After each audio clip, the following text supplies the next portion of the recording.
अस्सलाम वालेकुम warahmatullahi wabarakatuh students, welcome to mentor MDCAT. मेरा नाम डॉक्टर सैयद नुमान अमजद है। हमने आज फिजिक्स की डिस्कशन करनी है आपके एमडीकैट रोड मैप टेस्ट की। हम देखेंगे कौन कौन से क्वेश्चन आपके ठीक हुए तो क्यों ठीक हुए, गलत हुए तो क्यों गलत हुए, और उनके कॉन्सेप्ट को डिस्कस करेंगे। विदाउट फर्दर डिले मैं पहले क्वेश्चन की तरफ चलता हूँ। पहला क्वेश्चन आपका है कि for neutrons and protons of energy less than 10 mega electron volts the RB factor for eyes is what. So neutron और प्रोटॉन ऐसे जिनकी एनर्जी 10 मेगा इलेक्ट्रॉन वोल्ट से कम है, उनके लिए बॉडी का जो आरबी फैक्टर होता है दैट इज 10 और आइज का जो आरबी फैक्टर होता है दैट इज 30। ये आपकी पीटीपी में टेबल बनी हुई है, वहां से आपने ये वैल्यूज याद करनी है और वही वैल्यूज आपसे एमसीक्यूज में पूछी गई हैं। जी हाँ, एक्चुअल एमडीकैट में भी लिटरली बुक वैल्यूज आपसे पूछी जा सकती हैं। So you need to be aware of that. So the correct option क्या होगा? The correct option will be 30, B option. Question number 52 है after one alpha decay the parents and the daughter nuclei are what.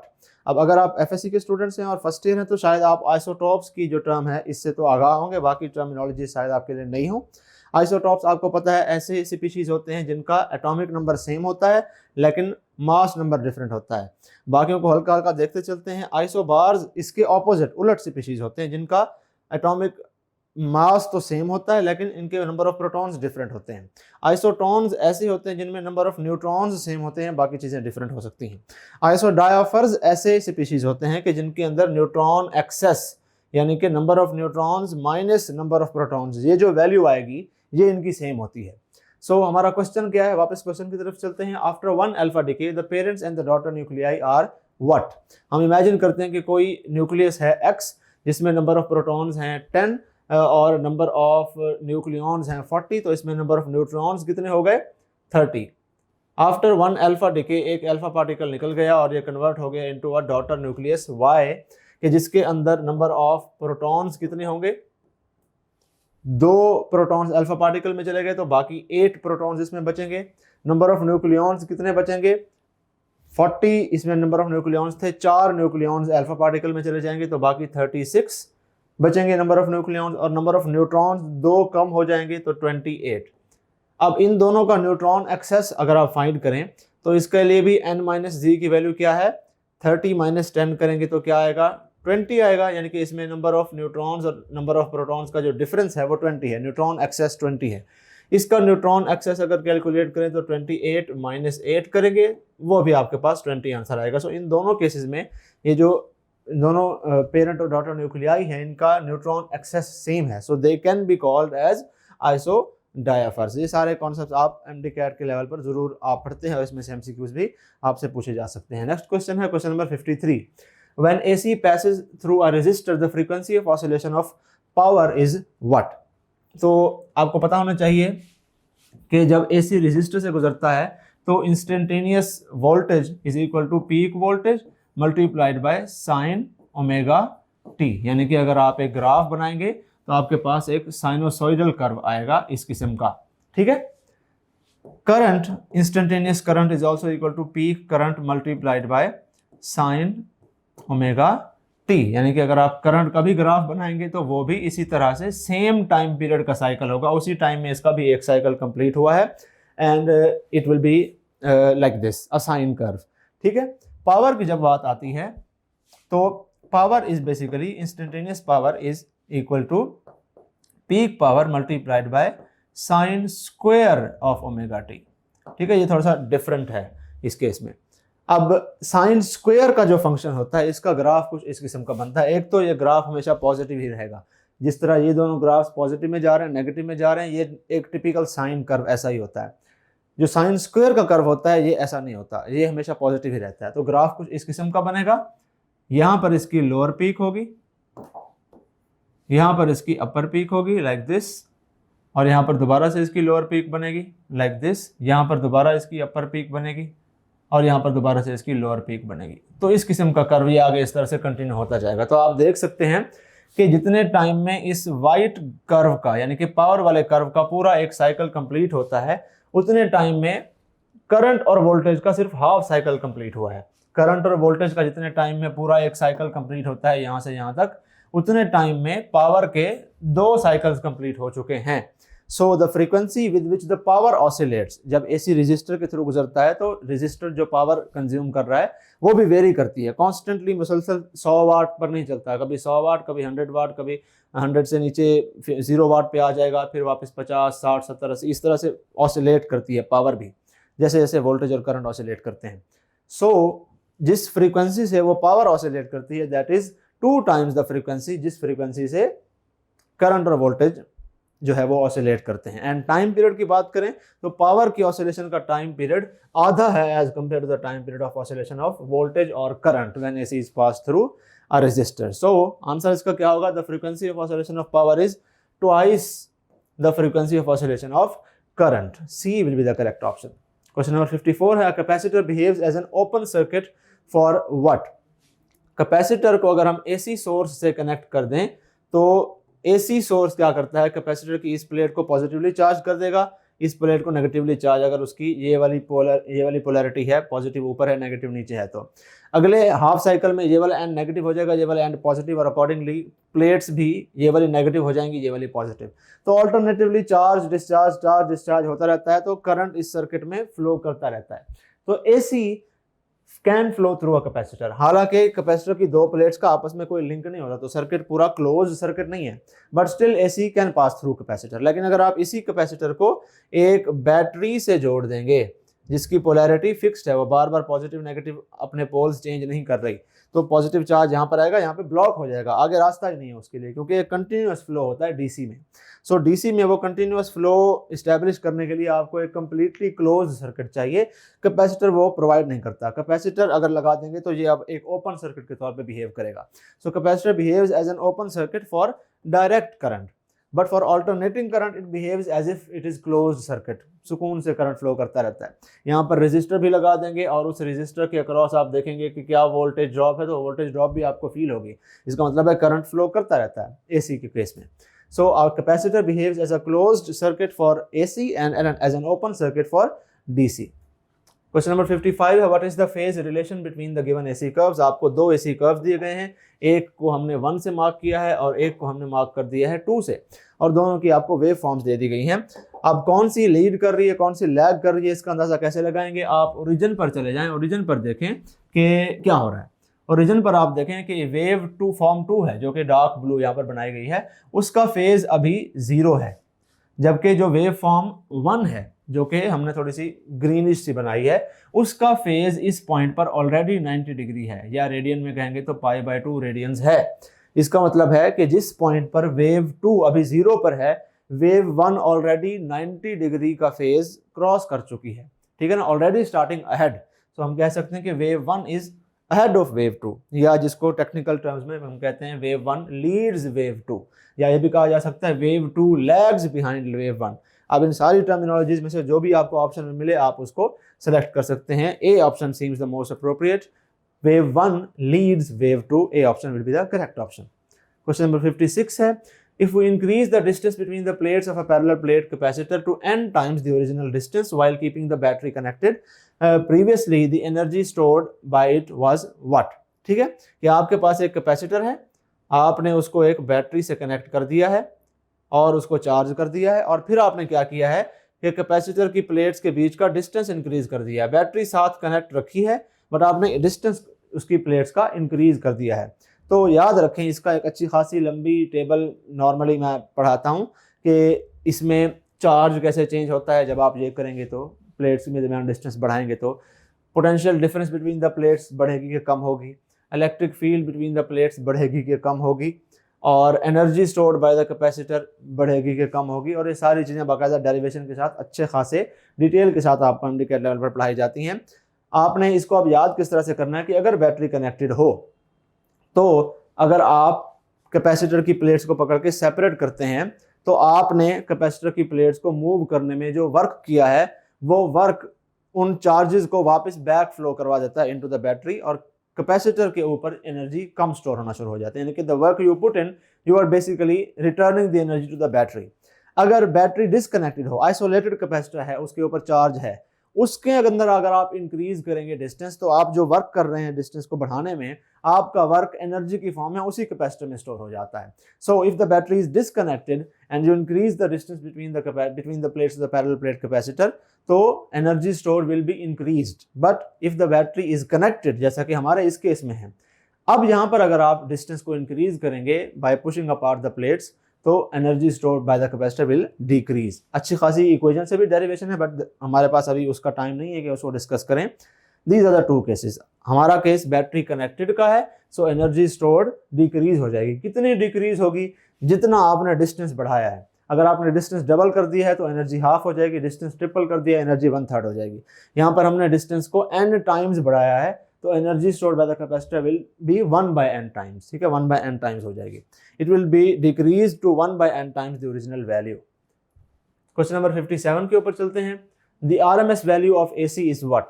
RMS value जो होती है AC की, alternating current की, alternating voltage की, that is given by peak value divided by √2 and this is given bye 0.707 times peak value. Percentage में इसको देखेंगे तो this is approximately 70% of the peak value. So B option will be the correct option. Question number 57 है, electric field intensity to a single infinite sheet of charge is dash the field intensity to two infinite plates parallel and oppositely charged.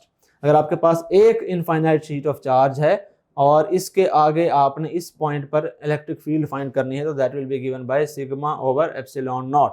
अगर आपके पास दो parallel plates हैं और दोनों oppositely charge हैं, एक के ऊपर पॉजिटिव है एक के ऊपर नेगेटिव चार्ज है, और यहाँ पर कोई पॉइंट P है जिसके ऊपर आप इलेक्ट्रिक फील्ड फाइंड करना चाह रहे हैं, तो that is given by sigma over epsilon not. ये सिग्मा ओवर 2 एप्सिलॉन नॉट होगी और ये सिग्मा ओवर एप्सिलॉन नॉट होगी। This is half this. ठीक है ना, इसको हाफ कर देंगे, इसको 1/2 से मल्टीप्लाई कर देंगे तो ये आ जाएगी। ठीक है ना, तो अगर एक प्लेट है और उसके करीब कोई पॉइंट लिया, वहां पर अगर 1 न्यूटन पर कूलम की इलेक्ट्रिक फील्ड इंटेंसिटी है, तो अगर आप वैसे ही एक नेगेटिव प्लेट उसके आगे रख दें तो उसी पॉइंट पर 1 न्यूटन पर कूलम की बजाय 2 न्यूटन पर कूलम हो जाएगी इलेक्ट्रिक फील्ड इंटेंसिटी। सो इसकी दो प्लेट्स की इलेक्ट्रिक फील्ड इंटेंसिटी डबल होती है एक प्लेट की निस्बत। एक कॉमन सेंस वाली बात भी इस तरह से भी याद रखा जा सकता है। सो क्वेश्चन क्या है? Due to a single sheet वाली electric field intensity is half the field intensity due to 2 plates. So आप सी ऑप्शन को सेलेक्ट करेंगे as your correct option. Question number 59 है, electric eels are known for their ability to stun their prey by generating electricity delivering shocks up to what? Electric eel maximum कितने volts का shock deliver कर सकती है? So 860 volts. ये आपकी FTB की book line है, आपने इस वैल्यू को याद करना है। ऑल्दो रियल लाइफ में ईल्स पता नहीं इतनी देती भी हैं कि नहीं, ज़्यादा दे सकती हैं कम दे सकती हैं, लेकिन जो कि आपकी बुक में 860 वोल्ट लिखा हुआ है, तो you need to remember this. और क्वेश्चन पूछा जाए तो 860 वोल्ट ही लिखना है। A option is the correct one. Question number 60 है, thallium 201 is use for what? ये अगेन FTB की टेबल से आपकी इंफॉर्मेशन है जो आपसे पूछी गई है। Thallium 201 is use for myocardial perfusion imaging. B option is the correct one. बाकी bone scan, neuro degenerative diseases, measuring blood flow, ये सोडियम से भी किया जाता है, और बाकी चीज़ें ये सारी उसी टेबल की ही डिफरेंट रेडियो आइसोटॉप्स के यूजेस हैं। इनमें से बी वाला जो है वो थेलियम 201 का यूज होता है। क्वेश्चन नंबर 61 है, the half life of iodine 131 is what? ये PTB की टेबल की एक इंफॉर्मेशन है। 8 डेज हाफ लाइफ होती है आयोडीन 131 की। 8 दिन बाद जितना आयोडीन है वो उससे आधा हो जाएगा। क्वेश्चन नंबर 62 है, बीटा डीके में transformation of neutron into a proton releases what? Beta negative decay की बेसिकली बात हो रही है। तो इसमें बेसिकली होता क्या है कि एटम का न्यूक्लियस इलेक्ट्रॉन रिलीज करता है, वो बीटा पार्टिकल इलेक्ट्रॉन होता है ना। तो अब न्यूक्लियस के अंदर इलेक्ट्रॉन पाया तो नहीं जाता, इलेक्ट्रॉन तो बाहर होता है, तो न्यूक्लियस के अंदर किधर से आता है? तो उसका जवाब यह है कि न्यूट्रॉन जो होता है न्यूक्लियस के अंदर, वो डीके होकर एक इलेक्ट्रॉन प्रोड्यूस करता है। सो एक पूरा का पूरा एटम है, उसके अंदर यहाँ पर एक न्यूट्रॉन है, वो न्यूट्रॉन जो है वो डीके हो जाता है into a proton and N electron, and उसके साथ एक एंटी न्यूट्रिनो भी खारिज होता है। ठीक है, ये न्यूट्रॉन डीके की इक्वेशन है। अब इसमें जो प्रोटॉन है ये न्यूक्लियस के अंदर ही रह जाता है, जिसकी वजह से बीटा नेगेटिव डीके में proton number increases by 1 and neutron proton में कन्वर्ट हो गया, तो बीटा नेगेटिव डीके में न्यूट्रॉन नंबर डिक्रीजेस बाय 1। और ये जो इलेक्ट्रॉन हो गया ये बाहर निकल गया, तो बीटा डीके में बीटा पार्टिकल्स इलेक्ट्रॉन्स बाहर निकलते हैं, और एंटी न्यूट्रिनो जो है ये मासलेस चार्जलेस पार्टिकल है, ये स्पेस में गुम हो जाता है। ठीक है, सो क्वेश्चन क्या है? बीटा नेगेटिव डीके में transformation of neutron into a proton releases what? It releases an electron and an anti neutrino.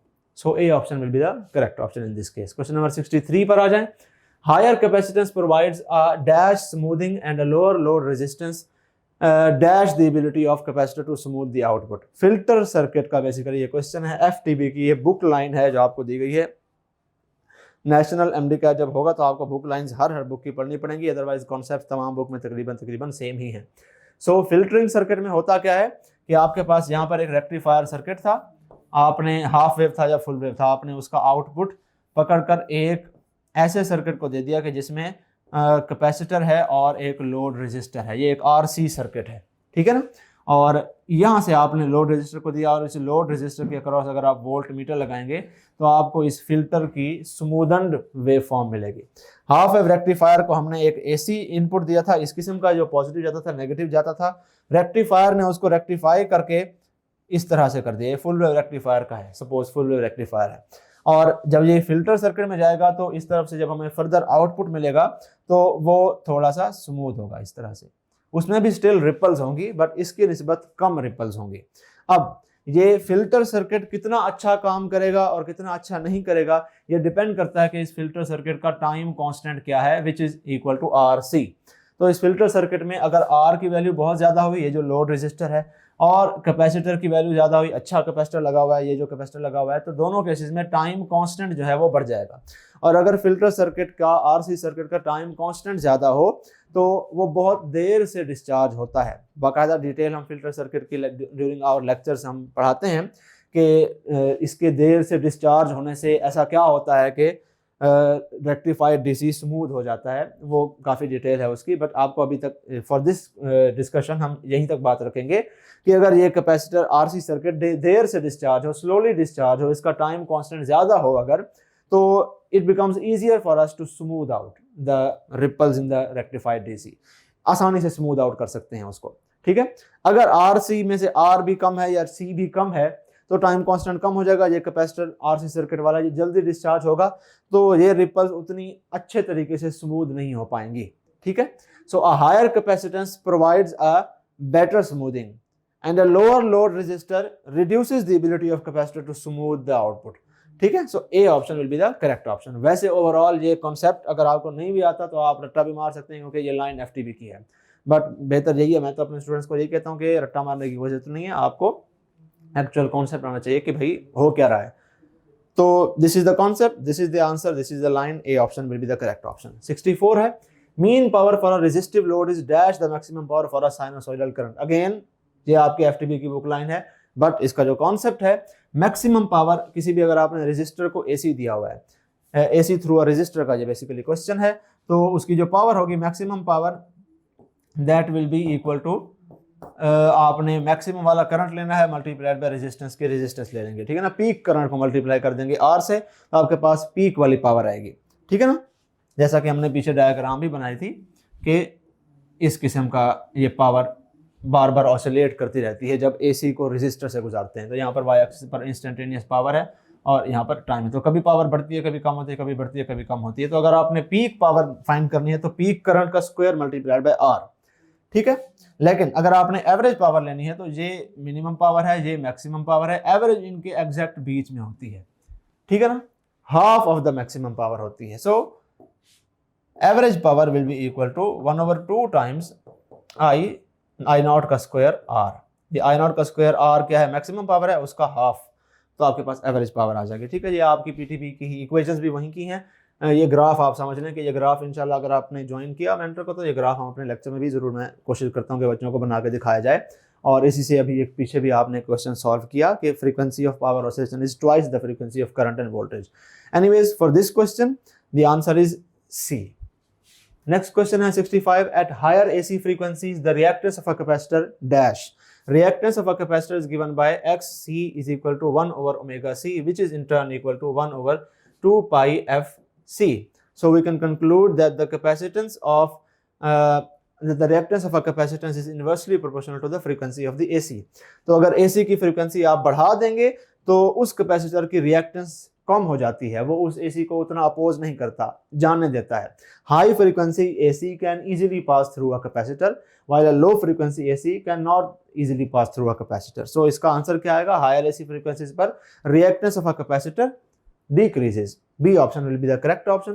Question number 66 है, for a sinusoidal AC curve the average value of AC is given by the formula what. अब जो RMS value AC की है वो तो हम पीछे देख चुके हैं कि वो होती है पीक वैल्यू डिवाइडेड बाय 2 का रूट, लेकिन यहाँ पर RMS वैल्यू नहीं पूछी हुई, यहाँ पर आपसे एवरेज वैल्यू पूछी हुई है। सो हमारे पास एक साइनोसॉइडल AC की जो वेव फॉर्म है, y एक्सिस पर वोल्टेज है, यहाँ पर टाइम है, वो कुछ इस किस्म की होती है कि कभी वैल्यू बढ़ रही है, कभी वैल्यू कम हो रही है।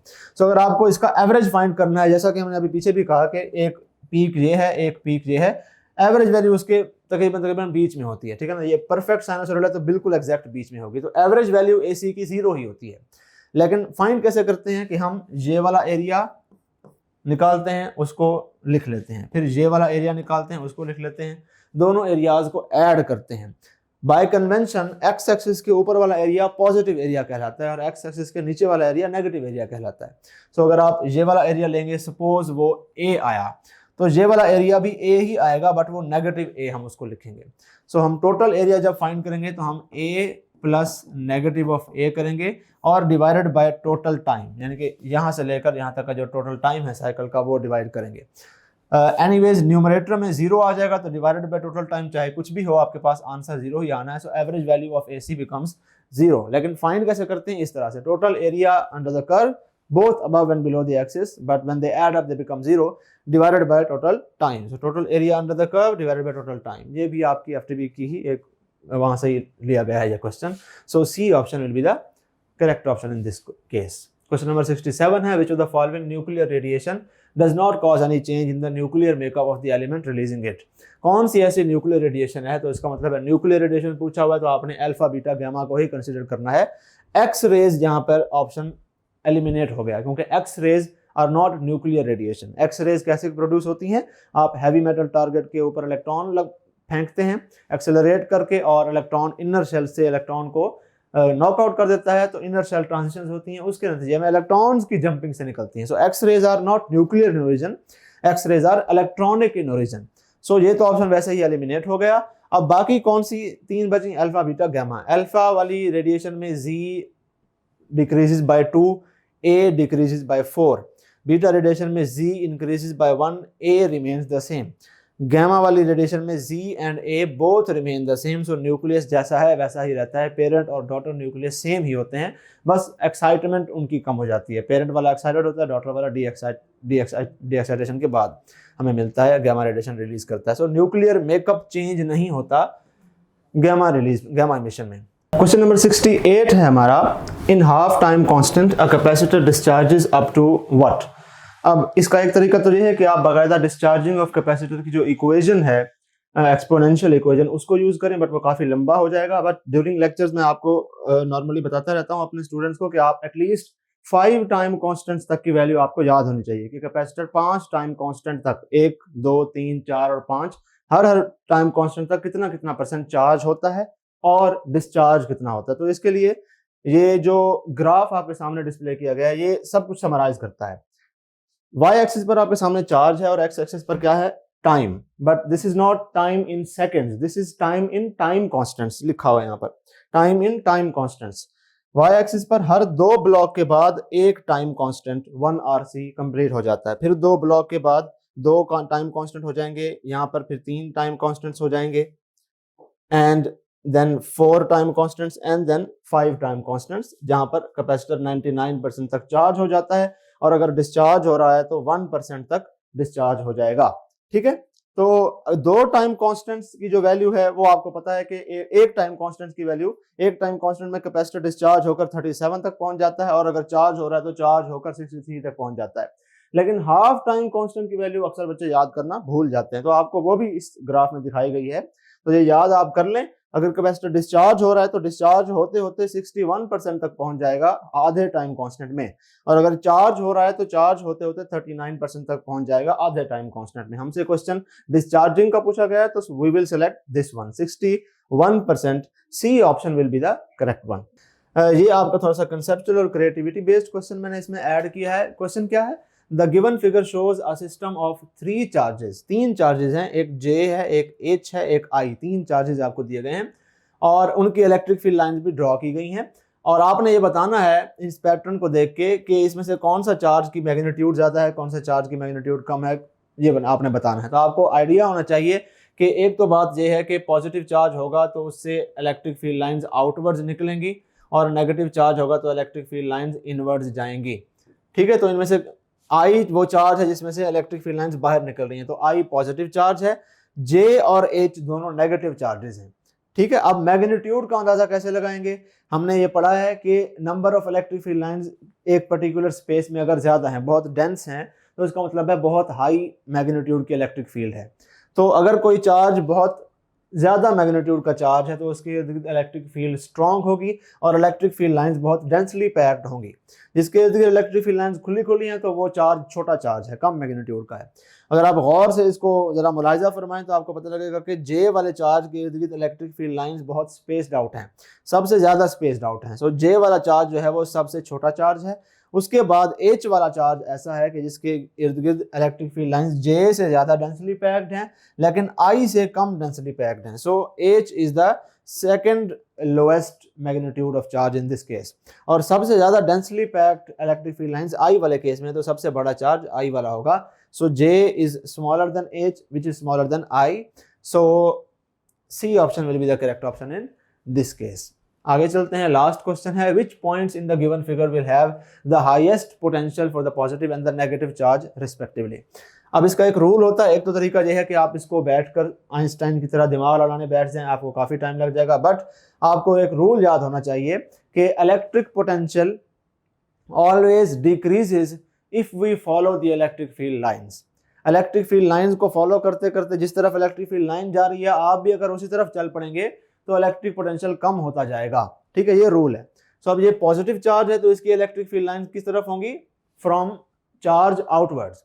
और ये नेगेटिव चार्ज है, इसकी इलेक्ट्रिक फील्ड लाइंस इसकी तरफ होंगी। सो अगर हम इलेक्ट्रिक फील्ड लाइन के साथ साथ चलते जाएं तो P1 पर पोटेंशियल सबसे ज्यादा होगा, P2 पर कम होगा, 3 पर कम होगा, 4 पर सबसे कम होगा। सो हाईएस्ट स्ट्रेंथ, हाईएस्ट पोटेंशियल जो होगी वो P1 पर होगी फॉर दिस केस, ऊपर वाले केस में। और नीचे वाले केस में इलेक्ट्रिक फील्ड लाइन अब क्या है? टूवर्ड्स द नेगेटिव चार्ज है। तो अगर हम इलेक्ट्रिक फील्ड लाइन को फॉलो करते जाएंगे तो पोटेंशियल क्या करता जाएगा? कम होता जाएगा। तो सबसे हाईएस्ट पोटेंशियल जो है वो यहाँ पर है, उसके बाद इधर, उसके बाद इधर, और इस पर यहाँ इस जगह इस पॉइंट पर सबसे कम पोटेंशियल है। ठीक है, सो बेसिकली इसका ये तरीका है। हाईएस्ट पोटेंशियल नेगेटिव वाले चार्ज के केस में जितना दूर जाएंगे उतना बढ़ता जाएगा और पॉजिटिव वाले चार्ज में जितना करीब होंगे उतना बढ़ता जाएगा। एक ऑल्टरनेट वे इसका सोचने का ये भी है कि पॉजिटिव चार्ज के करीब पोटेंशियल पॉजिटिव होता है और नेगेटिव चार्ज के करीब पोटेंशियल नेगेटिव होता है।